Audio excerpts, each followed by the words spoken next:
Hi, everyone. Welcome back to the In Between podcast. I am your host, Lavonda, and today I have a very special guest with me today to continue with part 2 of Functioning in Dysfunction. So this is a very dear friend of mine. She is a therapist, and she wears many hats.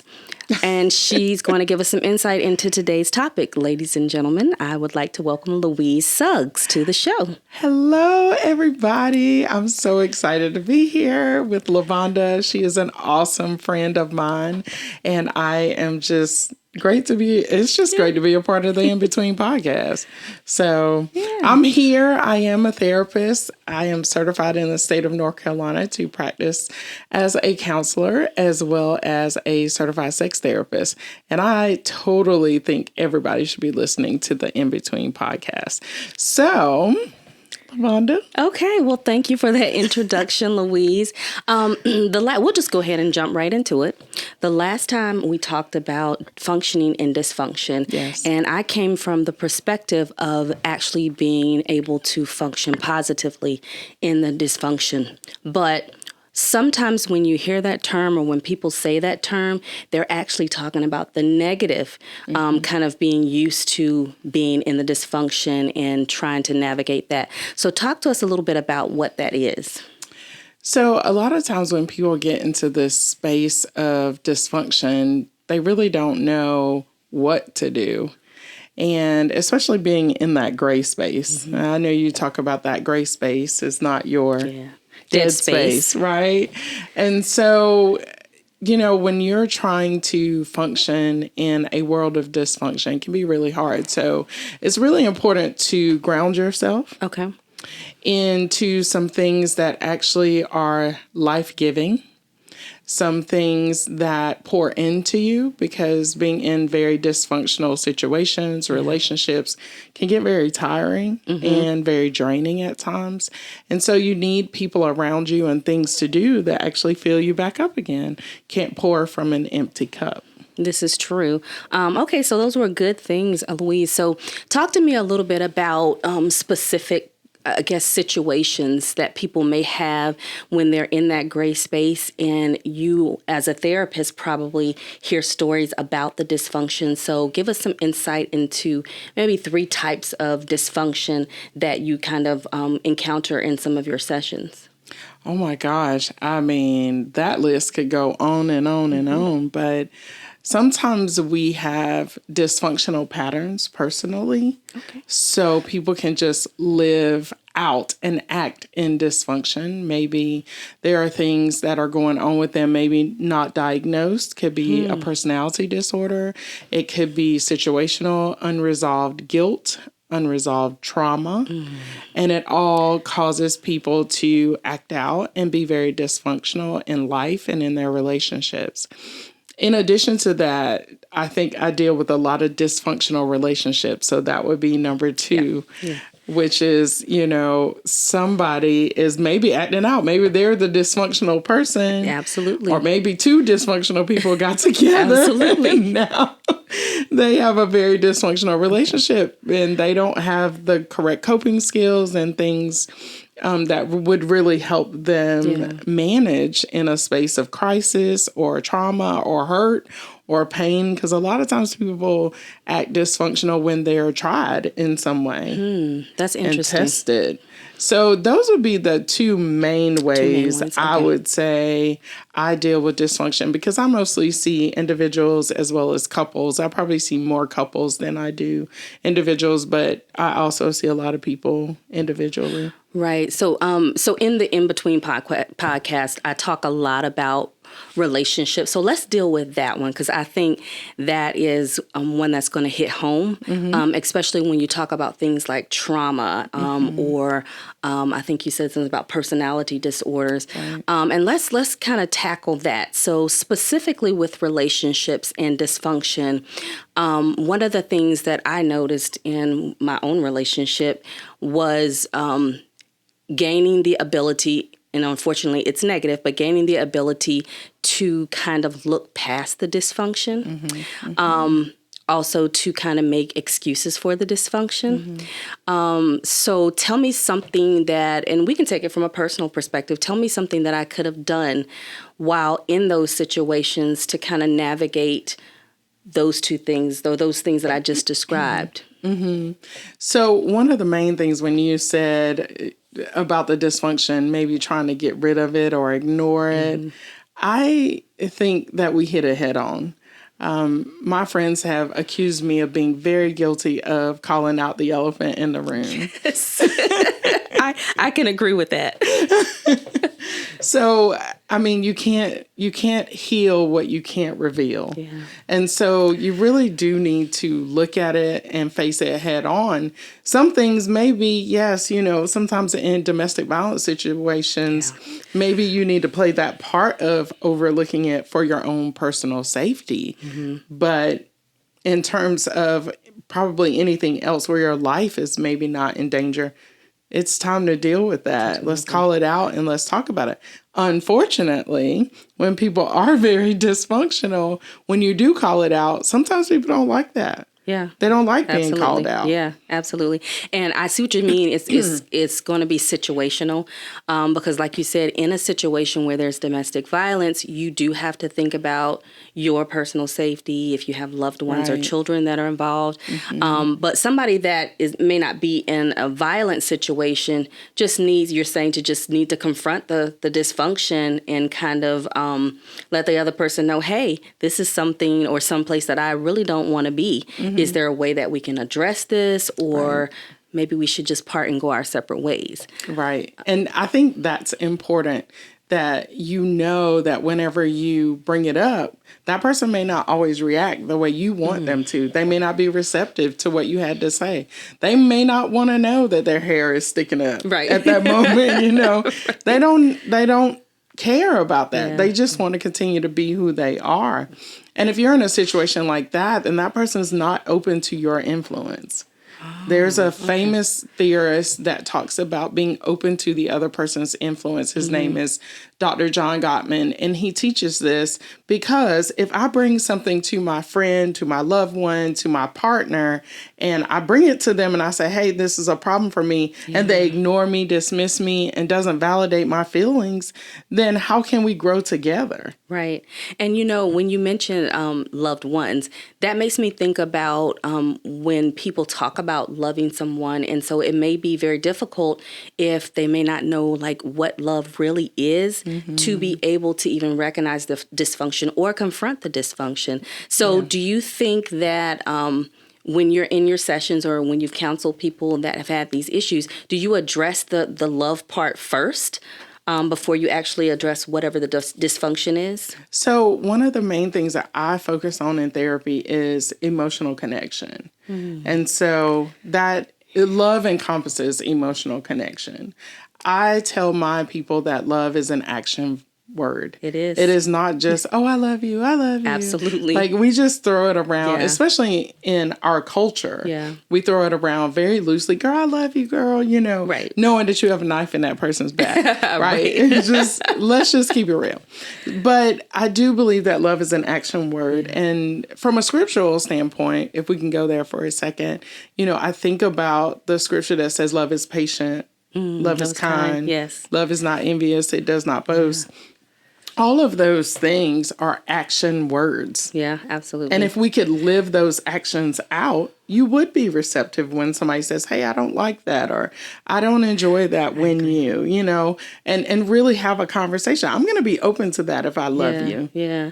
Yeah. I like that because you're actually encouraging people to kind of get that connection so that they can be receptive to, I guess, that criticism, that good criticism. I always say silently when people say, "Oh, I love you," and I'm like, don't talk me to death. Show me the wealth. Please. I mean, say that it has again to. For the Don't people in the talk me to death. Show me the wealth. Please because, show me. There has to be some worth in the words that you're saying. Absolutely. And there's a trite saying of actions speak louder than words, and I find that to be very true. So when you're in a dysfunctional setting, it's very hard to kind of figure out where you are with that. Right. And really defining what love is for you. Yeah, that's it. And what's healthy love. Because maybe real love is not what you have. Yeah. Maybe you have lip service and that person's not living it out. Yeah, absolutely. And maybe it is time. I mean, you talked about this earlier. Maybe it's time to walk away. Yeah. Maybe it is time to part ways. If it's not working for you and you're giving up so much of yourself and what your desires are, maybe it's time to go and find somebody else that can meet your needs. Yeah. Is there I don't want to say a list, but are there things that people can do to kind of identify whether or not it is time to get out of a dysfunctional situation? So I think it would be maybe dangerous to say, okay, step 1, step 2. Okay, if he passed here, then boom. Right. And there are some deal breakers. I think we all have our deal breakers. It's a great word. But I want to say one of the things is be careful where you compromise. There are some things that we can compromise on as individuals, and it's okay. It won't cost us our life. Right. I could compromise and run across the street right now and not look where I'm going. Right. And I might make it to the other side. It's risky. Right. And we have to really count up the cost at the end of the day. If I stay in this relationship, what is it going to cost me? Is it going to cost me my whole person? Yeah. Who I am? Am I going to give that up for this other person? Right. So much so that I don't even know who I am? Yeah. Well, that doesn't work for me. So that means either we going to figure out how I can be me in this relationship. Right. And you can be you in this relationship. And we can find those places to compromise where it doesn't feel like I'm totally compromising who I am. Right. But if not, kick rocks. Oh, you guys heard it. I mean, she said it. And that's just, I mean, everything that you just said is so important because so many times, especially women, and I can only speak from a woman's perspective because I am a woman, but we give so much of ourselves and sometimes not knowing when to cut off that compromise or when to cut off that sacrifice. And, by the time we know it, there's nothing left for ourselves.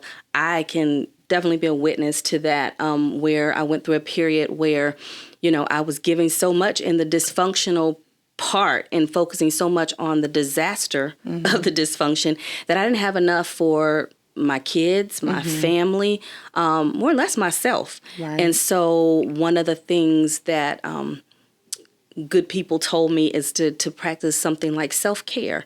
So is self-care one of those steps? And like I said, we're careful with listing things, but is that one of the things that can help you get through those dysfunctional situations? Absolutely. Because again, can't pour from an empty cup. Yeah. So surrounding yourself with people and things that actually are life-giving.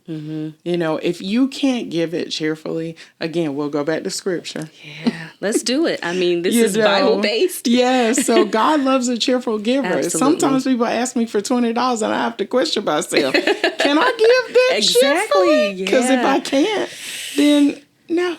Yeah. And I mean, we have to have those evaluations in our life, not just with money.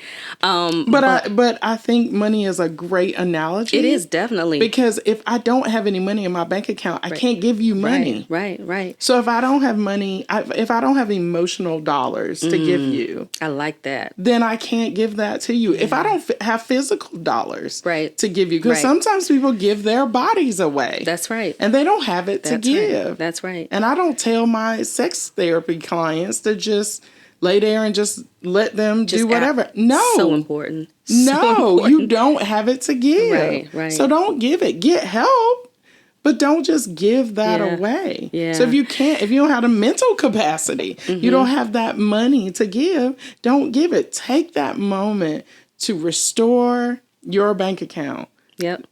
Put some savings out there somewhere. I love that. Y'all hear that? I want y'all to take that term away from this podcast. If anything else, emotional dollars. And let them know if they don't have it to spend, then they're going to be bankrupt. Okay. That's right. Because and we don't want to be emotionally bankrupt. I don't want to be the only one that's deposited into the account. That's a good word. Absolutely. We got to pause and say that. Deposit. I don't want to be the only one to deposit into the account because while everyone else is taking withdrawals. Yes. Lavonda, we got to stop right there. Absolutely. That's it. Because there's a lot of people who are doing that. Absolutely. I was one of them. In a relationship, too. One of them. You can be married. You can have a boyfriend, girlfriend, whatever. Mm-hmm. If you're giving all the money and that person is taking it, that person is a leech. Yeah. And they will suck the life out of you. Absolutely. And sometimes, the person that is dysfunctional doesn't really realize how much they're actually taking. Mm-hmm. It may be something that's just, they're used to doing it. Mm-hmm. They may be used to functioning in their own dysfunction. Let me just say that. Right. And so they don't realize it. But if you are a giver, like you said, you're trying to fix them. You're trying to still give, and they're still taking. That's the only thing that they know. But that's the time where you got to say something. Absolutely. Absolutely. You know what? I don't have anything else to give you. Mm-hmm. Mm-hmm. You've taken too much. So if you're in just a regular relationship, definitely take that time to evaluate who's making the deposits and who's making the withdrawals, and being able to speak about that if you're in a loving relationship, kind of how we defined it today. Everyone has their own definition, but a relationship where you trust the person's judgment and influence. But if you are in a violent situation, tell me how that's different, Louise, and something that they can do differently. So one of the things that I do is I lean on the professionals in terms of detectives and people like that. I learned a lot. Hopefully you can have this lady on your podcast at one point, but a friend of mine and we went through she was in a domestic violence relationship for 13 years, and my husband and I actually stood by her as she was getting out of that relationship. And we really did try to follow what the actual detectives told her to do, having a safe house already assigned, having an escape plan, having an extra set of keys in certain places, having a bag somewhere with clothes so you can escape quickly in the middle of the night, just being prepared. And I think really leaning into those types of things will really help people out in those situations. Because ultimately you want to come out alive. Absolutely. Absolutely. So those are all good things. So if you are in a situation where domestic violence is a part of, your dysfunctional relationship, listen to the things that Louise just listed. Those things definitely do work. And then reach out to your local organizations. They are just waiting, to help you. There are several local organizations that are in your area, in my area. But I do encourage you to do that, because we definitely want you to, whenever you're exiting your dysfunction, to do it safely. Okay, those are all great things. I love emotional dollars. I'm probably going to keep saying that because we get your money up. Get your money. We all have an emotional bank that we need people to deposit into us. Let's kind of go in a different direction with dysfunction. Tell me about the person that may be the dysfunctioner. I know that's not a word, but I wanted to say it that way. It's okay. And have you ever encountered, cases where the person that is dysfunction came to you that they really wanted to improve? Tell me about. I just want to know the other side. I've been the victim of the dysfunction, but I always kind of wondered what they were thinking as they were. I don't know, as they were executing their dysfunction. I was trying to make a nice way of saying it, but as they were doing the things that they were doing. So tell me some insight. Let our listeners know some insight into that. So I love that book that talks about hurting people hurt people and are easily hurt by them. And so a lot of times the dysfunction is coming from a place of pain, trauma, past experiences, whatever. Sometimes unhealed, unresolved guilt. Present guilt, false guilt, real guilt, And I think if someone comes into my office and they say, hey, I really want help with this, they're usually crying out to be able to reveal whatever that is, especially if they really want the help. Sometimes people can come in and they say they want help, but they're just trying to manipulate the person who's beside them to hold on to the relationship. I'll go to therapy, but never change, right? That's good, yeah. However, as a therapist, I tell all of my clients, usually at the beginning of the session, if you're coming here for me to go, okay, all right, leave your check as you walk out the door. I'm not your girl. Right. I'm not your girl because I'm here to help you reach your goals. Yeah. And if your goal is to get better, to do something differently, to walk out of my office having a better relationship and not walking in dysfunction, then I'm going to expect change. Right. I'm not going to just let you keep walking out the same. And if you are, then you probably need to go see another therapist. That's good. And I like that insight because one of the things that I want to try to do on the podcast is educate. And so giving them insight into some things that they can look forward to, or not look forward to, but to look out for, I think is very important. Right. And the right therapist is important too. It is. Like if it's somebody you can't really gel with, you can't get with. And that's why I put the disclaimer out there. Yeah. If you want to stay the same, I'm not your girl. Right. Go find somebody else. Right. I love that though. Right. Yeah. And I'm okay with that because whoever is supposed to be on my couch will be on my couch. Right. And you should feel that same way. Whoever is pouring into your life, if you can receive from them, then fine, go there. If they're challenging you in ways that you've never been challenged, that probably is a good thing. Yeah. Especially if it's healthy and it's helping you grow. Yeah. It's not always comfortable though. But it has to be done. That's right. It has to be done. Yeah. And if you want to grow, you're not going to be comfortable. It's going to cause you to stretch. Absolutely. Those growing pains. Right. Yeah. It's not easy to grow. I love it. I heard you mention a couple of things when you were describing the person that is dysfunctional. So you mentioned things like guilt and trauma, manipulation. And so when I hear those things, they hit home, not just for myself, but I'm sure for a lot of other people's. Tell us a little bit about each one of those and what kind of signs can we look out for to notice that a person is going through that? So one of the telltale signs is defensiveness. I see that a lot when someone is just defensive all the time for no reason. And you're like, what in the world? Yeah. Where is that coming from? There's something else that's going on there. And so that would be one. Another would be not having the ability to be vulnerable.